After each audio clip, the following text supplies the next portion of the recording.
پاکستان کی نور Khan air base پر ایرانی طیاروں کی موجودگی سے متعلق سی بی ایس نیوز کی رپورٹ گمراہ کن ہے۔ ترجمان دفتر خارجہ کا واضح بیان، کہا ایسی قیاس آرائیاں علاقائی امن و استحکام کی کوششوں کو سبوتاژ کرنے کی کوشش ہے۔ پاکستانی سرزمین پر ایرانی طیاروں کی موجودگی کا کسی فوجی مقصد یا تحفظ کے انتظام سے کوئی تعلق نہیں۔ ایرانی اور امریکی طیارے اسلام آباد مذاکرات کے دوران سفارتی عملے کی آمد و رفت کے لیے پاکستان آئے۔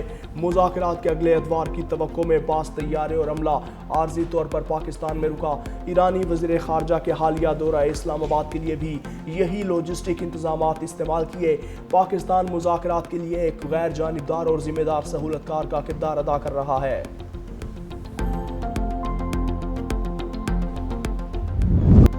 امریکی صدر کی میں نہیں مانوں گا کی رٹ ایران کی تجاویز کو کچرا قرار دے دیا۔ وائٹ ہاؤس میں میڈیا سے گفتگو میں بولے، ایرانی جواب پڑھنے کے قابل بھی نہیں تھا، اپنا وقت ضائع نہیں کرنا چاہتا، جنگ بندی صرف لائف سپورٹ پر چل رہی ہے، اس کی حالت ایسے مریض جیسی ہے جس کے بارے میں ڈاکٹر کہے کہ اس کے زندہ بچنے کے امکانات صرف 1% ہیں۔ ایران امریکہ سے اتفاق کرتا ہے مگر پھر موقف سے پیچھے ہٹ جاتا ہے۔ ختم جوہری ہتھیار نہ بنانے کا ذکر نہیں کیا۔ جنرلز میرے فیصلے کے منتظر ہیں، ایران کو کسی صورت ایٹمی ہتھیار حاصل نہیں کرنے دیں گے۔ ٹرمپ کی پروجیکٹ فریڈم کو وسیع پیمانے پر بحال کرنے کی دھمکی، کہا ایران یقینی طور پر ہتھیار ڈال دے گا، معاہدے تک ایران پر دباؤ ڈالتے رہیں گے۔ ایرانی مذاکرات کاروں نے ایٹمی فضلے کو نکالنے کے لیے امریکی ضرورت کا اقرار کیا۔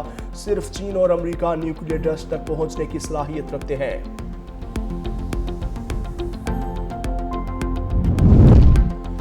ٹرمپ کا ایران کے خلاف کردوں کو اسلحہ دینے کا اعتراف، کہا کردوں نے ہمیں مایوس کیا، ہم نے ہتھیار دیے لیکن انہوں نے اپنے لیے رکھ لیے، ایران پر مکمل فتح حاصل کریں گے۔ ایران کے ساتھ سابق صدر اوباما کی ڈیل بڑی اسٹریٹجک غلطی تھی۔ چین کے صدر آبنائے ہرمز مسئلے کے حل میں مدد فراہم کرنا چاہتے ہیں۔ چین آبنائے ہرمز کے بحران کو ختم کرنے میں دلچسپی رکھتا ہے۔ چینی صدر سے ایران، تائیوان اور روس کے حوالے سے بات چیت کروں گا۔ ایرانی صدر کے ساتھ تائیوان کو امریکی ہتھیاروں کی فروخت پر بات کروں گا۔ یوکرین نے حال ہی میں 25,000 سے زیادہ فوجیوں کو کھو دیا، اسے اب رکنا چاہیے۔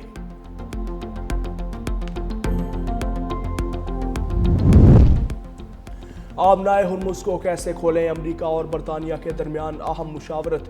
مارکو روبیو اور ایوٹ کوپر نے بحری راستوں کی سیکیورٹی پر تبادلہ خیال کیا۔ غیر ملکی خبر ایجنسی کے مطابق آبنائے ہرمز کے تحفظ سے متعلق 40 ممالک کے وزرائے دفاع کا اہم اجلاس آج ہوگا۔ برطانیہ اور فرانس اجلاس کی مشترکہ صدارت کریں گے۔ اتحادی ممالک ممکنہ بحری دفاعی مشن کے لیے عسکری تعاون پر غور کریں گے۔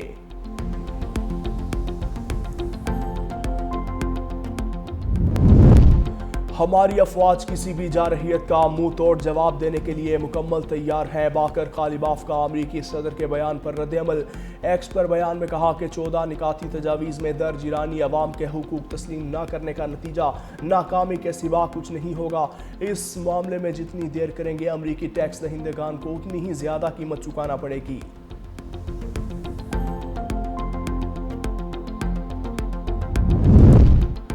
امریکہ سے کیے گئے تمام مطالبات جائز ہیں، ایرانی وزارت خارجہ کے ترجمان اسماعیل بقائی کا کہنا ہے۔ ایران جنگ اور بحری قزاقی کے خاتمے، ایرانی اثاثوں کی بحالی اور لبنان سمیت خطے میں سیکیورٹی کے قیام جیسے جائز مطالبات سے پیچھے نہیں ہٹے گا۔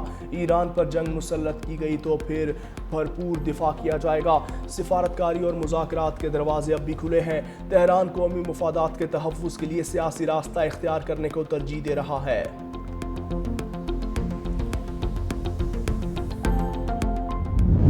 ٹرمپ کے ایکشن کا عالمی مارکیٹ میں ری ایکشن، عالمی منڈی میں خام تیل کی قیمتوں میں اضافہ۔ برینٹ خام تیل کی قیمت $105 فی بیرل سے بڑھ گئی، WTI کی قیمت $100 فی بیرل کے قریب۔ امریکہ میں ٹرمپ پر پریشر، امریکی صدر نے ایندھن کی بڑھتی قیمتوں کے پیش نظر وفاقی پیٹرول ٹیکس معطل کرنے کا اعلان کر دیا، کانگریس نے منظوری لینا ہوگی۔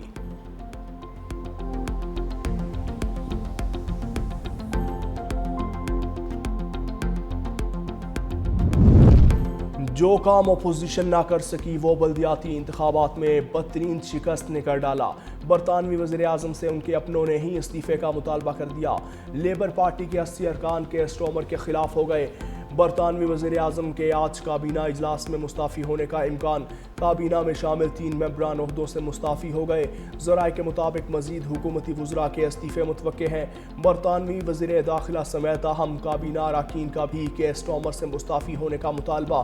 نائب وزیر اعظم ڈیوڈ لیمی نے کہا کہ سٹارمر آگاہ کریں کب عہدہ چھوڑیں گے۔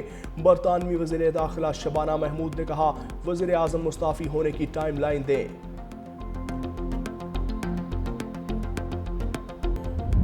بڑے چیلنجز پر 2 بڑے بل بیٹھے، صدر آصف علی زرداری سے وزیر اعظم شہباز شریف کی ایوان صدر میں ملاقات۔ ایران امریکہ مذاکرات اور پاکستان کی ثالثی پر تفصیلی بات چیت۔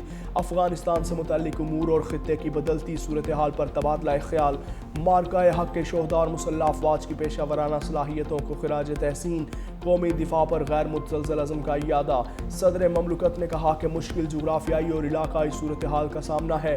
مشرق وسطیٰ میں کشیدگی سے سپلائی چین متاثر ہے، عوام کو پھر بھی زیادہ سے زیادہ ریلیف فراہم کیا جائے۔ صدر مملکت کا مہنگائی کے دباؤ میں کمی، اشیاء ضروریہ کی دستیابی کا حکم، عام آدمی کو ریلیف دینے کے لیے ممکنہ اقدامات کی ہدایت۔ نائب وزیر اعظم اسحاق ڈار اور رانا ثناء اللہ بھی ہمراہ۔ خطے میں امن کے لیے سفارتی محاذ پر تیزی، اسحاق ڈار کا سعودی وزیر خارجہ فیصل بن فرحان سے ٹیلی فونک رابطہ۔ خطے کی بدلتی صورتحال اور باہمی دلچسپی کے امور پر تبادلہ خیال۔ سعودی وزیر خارجہ کی پاکستان کے مثبت اور تعمیری کردار کی تعریف۔ خطے میں امن و استحکام کے لیے پاکستان کی کوششوں کی حمایت کا اعادہ۔ ایرانی وزیر خارجہ عباس عراقچی کا بھی سعودی وزیر خارجہ فیصل بن فرحان سے ٹیلی فونک رابطہ۔ جنگ کے خاتمے کے لیے سفارتی کوششوں پر تبادلہ خیال۔ آبنائے ہرمز میں جاری کشیدگی بھی بات چیت کا حصہ رہی۔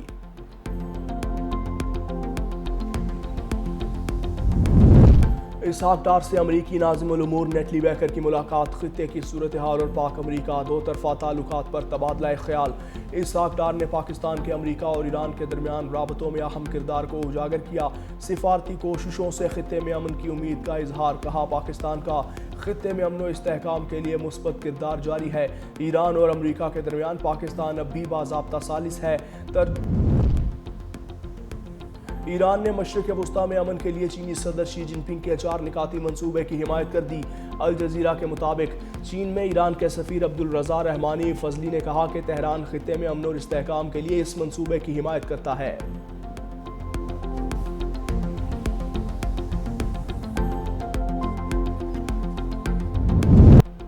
آئندہ بجٹ کیسے بنانا ہے، نئے وفاقی بجٹ پر مشاورت کے لیے IMF کا وفد آج پاکستان پہنچے گا۔ باضابطہ مذاکرات کل سے شروع ہوں گے۔ IMF وفد کے ساتھ نئے بجٹ کے لیے ٹیکس اور دیگر معاشی اہداف پر بات چیت ہوگی۔ نون لیگ کے سینیٹر ناصر بٹ وفاقی وزیر حنیف عباسی کے خلاف سرگرم۔ پارلیمنٹ کے احاطے میں یوٹیوبر کے داخلے کا معاملہ شدت اختیار کر گیا۔ حنیف عباسی کے خلاف ویڈیو میں ناصر بٹ کی گاڑی استعمال ہونے کا انکشاف۔ Black Land Cruiser non custom paid number plate بھی جعلی۔ یوٹیوبر شیرو ظفر گاڑی میں سوار پارلیمنٹ کے گیٹ پر پہنچا۔ سیکیورٹی اہلکاروں نے گاڑی پہچانتے ہوئے بغیر چیکنگ اندر جانے دیا۔ یوٹیوبر 7 منٹ تک پارلیمنٹ کے احاطے میں ویڈیو بناتا رہا۔ سینیٹر ناصر بٹ قائمہ کمیٹی برائے ریلوے کے اجلاس میں بھی حنیف عباسی پر تنقید کرتے رہے۔